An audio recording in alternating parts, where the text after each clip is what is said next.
already know that corruption, it undermines human development big time. It diverts public resources away. If we listen to the song earlier on that the side sing, corruption, it do so, boy, do so. This is exactly what the situation is.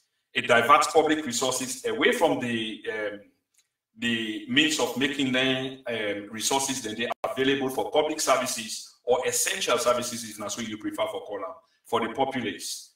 And it increase inequality in our society, and then we need to make progress both on the national and local way for develop the economy. They taint or distract or spoil the rule of law altogether.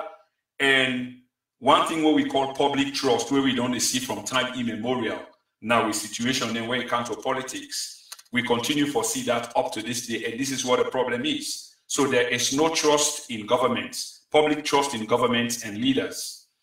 Hopefully, Maada Bio, they try to make a difference, and this is where we are today. But I just want to let people know, nobody in the right mind, knowing fully well from the beginning of what I've just described, which is corruption, they undermine we development, we all development. That's why most of we run away, come on, now we continent, now we countries, then also we they kind of other people in place where we they can try for make living, regardless of the nature of the job. Some very dehumanizing, but because we get for leave and let others leave, so here we are. So had it not been for corruption, most times we know say we nation endowed with resources we can make use of for provide public services for we people and create job opportunities so that we don't have to come on the other side. The thing where they cause that now corruption, it undermine human development. Okay, it diverts public money then from outside if go into people and private pockets. So having said this, nobody in their right mind will ever support the rule of corruption. Nobody. I say this because there is some arguments ongoing, you know, which is always expected for and against. But like I say again, you see through the banality of some of the argument, and it's unbelievable. And these are people that you expect to know better, okay? But yet then they surprise you. The issue of corruption is so serious that even the United Nations get a convention against corruption. That's how serious corruption is. It's a global epidemic. You know, recently we listened to one of the fine sons of the land, that is lawyer Abubakar Kaloko. He went on the air and made several interviews, I believe in a day or in a week, and he tried to outline certain things there. Well, of course, not everything 100% that he said would be accurate, but we can for look into what he say and try for determine the direction where they go. And what he might talk about, then I think where they within in remit, where he understand very well. And highlight this. We all get biases, every one of us, okay? Every one of us, regardless of which you talk about, because one of the things are the moments like why I decide for talk about corruption, I get a bias. Within that bias probably can be determined by people the way they listen, okay? But as long as you don't come up with something and you decide, say, this is what I want to talk about, and there is a bias. So lawyer Abubakar Kaloko, obviously, they get some bias. But by and large, what they talk about, nothing where we all for embrace, which is about the rule of law. It is about the rule of law. When somebody they talk, those of us, you know, yeah, we say we go to school, we learn book, whether at home or yard. And one of the advantages the way yard give we is anybody who can school na yard is shown how to be critical, have a critical mind, critical thinking. That's one good thing that everybody benefits from Western education. It gives you that critical perspective for think, okay? And this is what we're doing. And when some people then do it, they get roundly condemned. So instead of people then look at the issues that is being spoken of, instead they become, you know, you're sort of upset. And they begin to understand another pattern as well. In this issue about corruption, people are getting emotionally attached to this thing. And this thing is, yeah, you can get the emotional side, you can get the sentimental side to it, but we also need to learn how to remove the emotional and the sentimental away from the legal wranglings of the pursuit of justice in terms of the corruption what we talk about, okay? We therefore understand that Salone is a country of laws.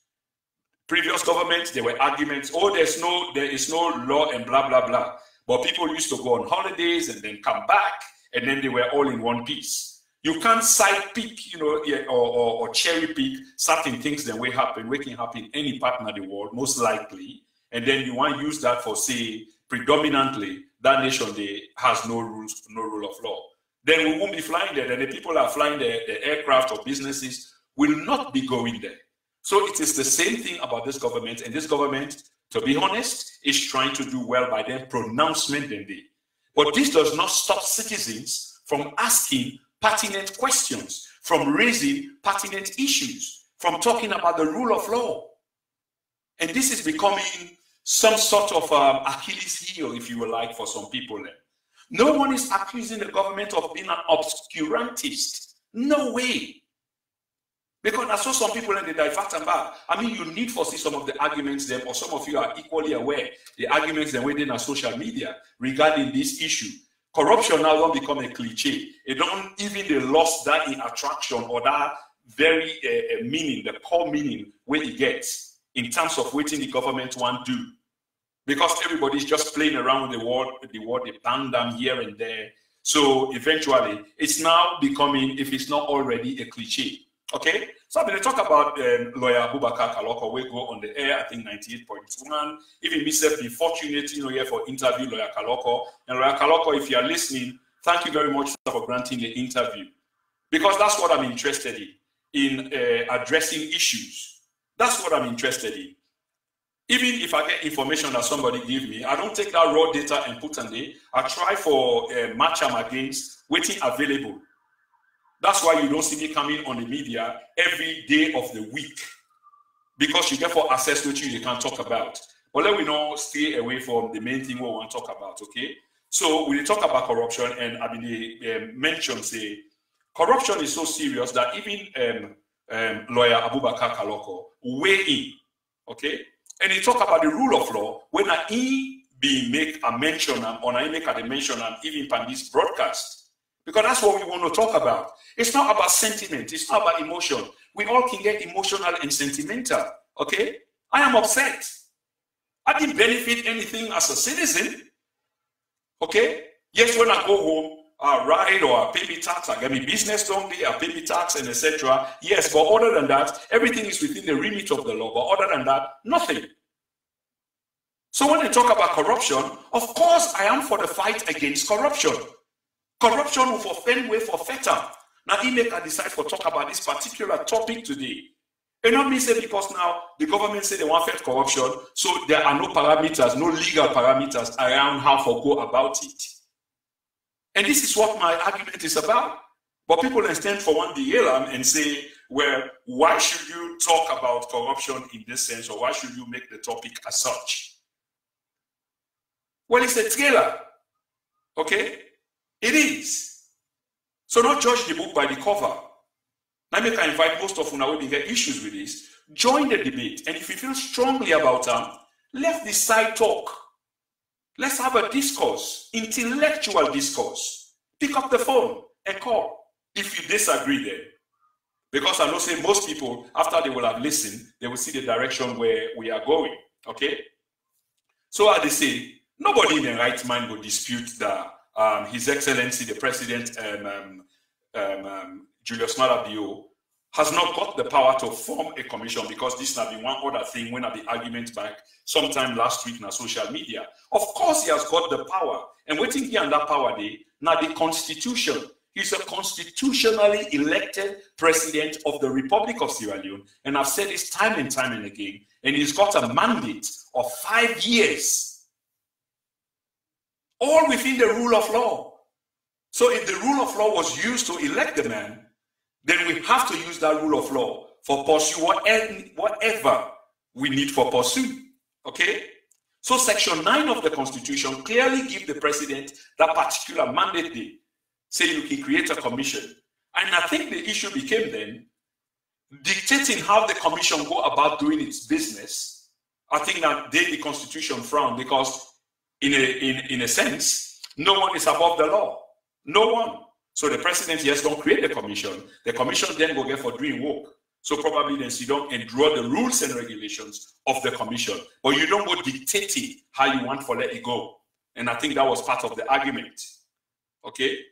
So no citizen including the President of the Republic of Sierra Leone, His Excellency will get a 5-year mandate, okay, until the next parliament.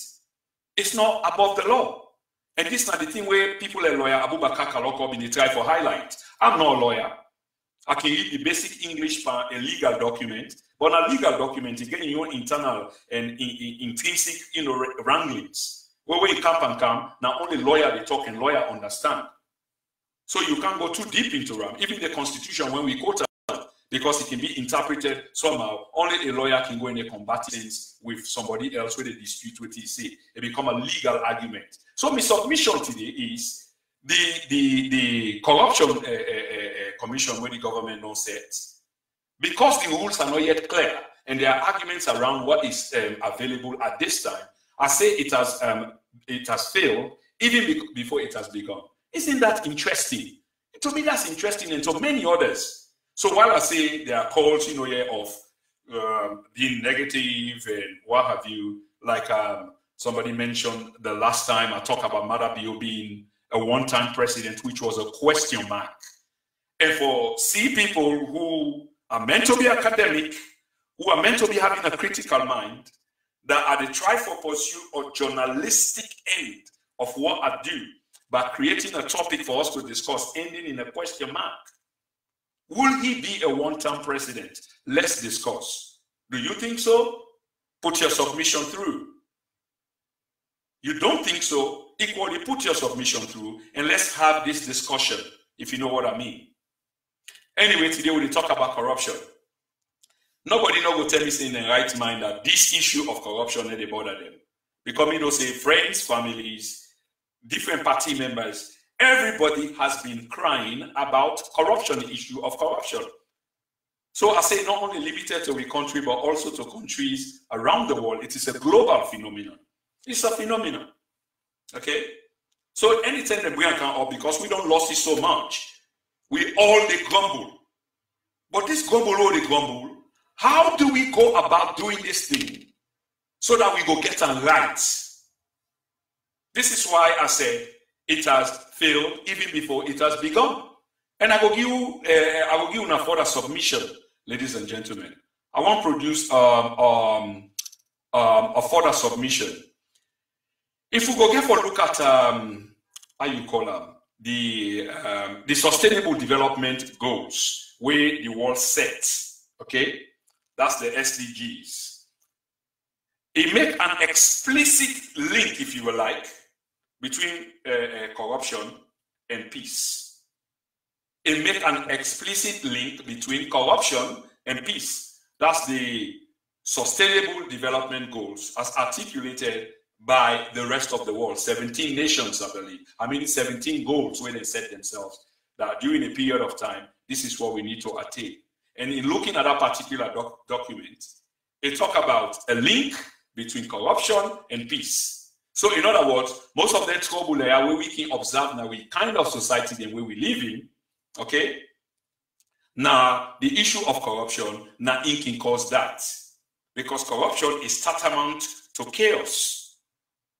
People are not satisfied, people are disgruntled, people are not gainfully employed, people cannot make ends meet. They become restless. It's a social problem. They become restless, okay? So the Sustainable Development Goals talk about this link here between corruption and peace, just like any other society. And what did it do? Where I think say we for follow, and I mentioned this document for a particular reason. Because whilst the government don't set up a commission of inquiry, it go good for them we borrow, from others. The president will make one brilliant move where he bring a foreign judge. Look, for example, again, on social media. Can you imagine? We know Nigeria is hugely corrupt. It's a corrupt country. Now I make the statement saying Nigeria is hugely a corrupt country.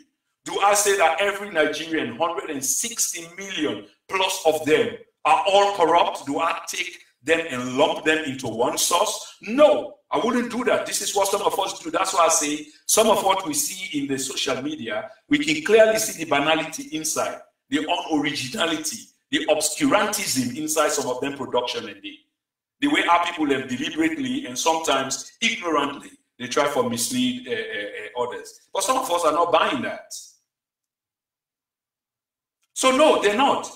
Nigeria lost over, they lose over 400 million. Okay? And just imagine, this is a nation of, call them 200 million. Yeah, Lord give them a conservative, your estimate of the population of 200 million. Okay? So that 200 million, they are waiting in the losses. If we actually look at them, pardon me, ladies and gentlemen, if we actually look at them, you go see, say, every Nigerian able forget a million or become a millionaire. Every Nigerian can become a millionaire from that money they win Nigeria they lost every year. I've been doing undergraduate, and this is where our land is. I know they've been corrupt, but once you're doing that, and then you begin for the land, your figures, you begin for the see references, you begin for the see facts, not fallacies, not rhetorics, but reality. That's what we want to talk about. Reference goods, authorized goods, meaningful goods. So every Nigerian, by virtue of that corruption, the way they in the country, would be a millionaire if only that corruption can stop. And many a times, they've made it a duty for try for stop that. But unfortunately, the political will, it really not there. So when we talk about we own, this is what we are trying to advocate for, that there should be a political will for try for end, things like corruption in a meaningful way. So when you read people and they go and cry witch hunt, of course some you feel guilty by either association or by the act itself themselves, even though others are already condemning them, in a nation of laws. It's like Alice in Wonderland. I always love this quotation, because when it comes to that kind of banality there, a good for you, they make the quotation there, which is the Queen Allah, and then they try somebody. It's like verdict now, and then trial later. Now, so some people, they will go, and some of them, when they listen, know that this is a fact, that when you look into social media, because of the emotional attachment we don't put pan, we almost want to turn corruption into a cliche, like I say, if it's not already a cliche. It's like, well, lock them all up. Who are you going to lock up? You haven't proven anything. Who are you going to lock up? Lock them all up, take the keys, and throw them away. Or you are not talking, you not be the talk. We, the other party, be there. Well, only very few, and are they myopic minds, going to say that. Because even though my program, for me in particular, my program relatively new, but I'm happy that I can make references to online materials which are always available for Leona see. If you go on Twitter, there's an account there under this then and now. Yeah, it's a brand, if you like. If you go to YouTube, there is a channel there under this very brand. If you go to LinkedIn, there is a channel there under this very brand. So we're not joking. We're not just there, just talking. Now, you make us say, not reach that seriousness day yet. Yes, I do crave the attention, but only when I'm doing good things, ladies and gentlemen. Okay? I don't feel under pressure because I owe only with people and for saying exactly what the truth is. I'm not saying this because of APC, neither am I saying this because of SFPP, not for C4C, but rather for the 7 some million people of the country. That's why I say what I say, and I say it fearlessly, because I'm saying all what I'm saying is facts and opinions backed by circumstances with a challenge or submission to the general public that if you agree, then fine, we can have a smooth ride. If you don't agree, let's have a conversation. That's all I'm asking for. Then probably when we brainstorm, we can arrive at conclusion where we can meet on the same road and we forge a path forward. And what that does for our country is it lifts us up, not down. It makes us positive, not negative. It lends us credence. It makes us be of integrity. Not this small talk with the pampan Chinese whispers and hearsay. That now we say there's a corruption commission going on, and then lock them up. Oh, lock them up. Verdict now, trial later. In a country of laws, in a country that elected, a government democratically. People went to the polls. And democracy is the rule of law. Now, some of we are advocating, or some of us, the advocates say, let's put aside the rule of law. Let's just deal with this thing in a kind of system in which only when the constitution is suspended, and when it's suspended, it's because there is chaos in the country. That's when it will be suspended, in which the government, that's the president, will be given executive power for rule by decree. Because there's chaos in the country, that's like in a state of war, in a that kind of situation, and then the constitution is suspended, and the government will get for rule by decree. That's the head of state is giving unrivaled powers at that particular time. But that's understandable. But this similar thing cannot happen whilst there is a parliament. It just cannot. Okay? So what we say is, we therefore target the reduction of bribery. And I use the word on purpose, and I stress the reduction of bribery. Because whatever way we say, whatever talk we talk, there is not going to be bribery halt at any time. In fact, not anytime soon, probably long after I am gone. Because this is one of the things that we don't stay with we from the beginning of time, and it's still there with we. And I don't endorse it in any sense, and I talk relevant things here. So I say, let's find ways in which we can reduce bribery, and there are ways that we can do for reduced bribery, and we'll come to that. Let's strengthen our institutions. Accessing information are not the only viable aspiration people then people have their own rights. Then are the SDG, which are the Sustainable Development Goals, things the way they say people for employ. Remember earlier on I say the United Nations itself see corruption so difficult because part of the money where United Nations they spend, both money, humanitarian terms, motor man, personnel, and etc., will most likely be cut down in half if corruption can be arrested. Because some of the conflicts, remember I said that the link corruption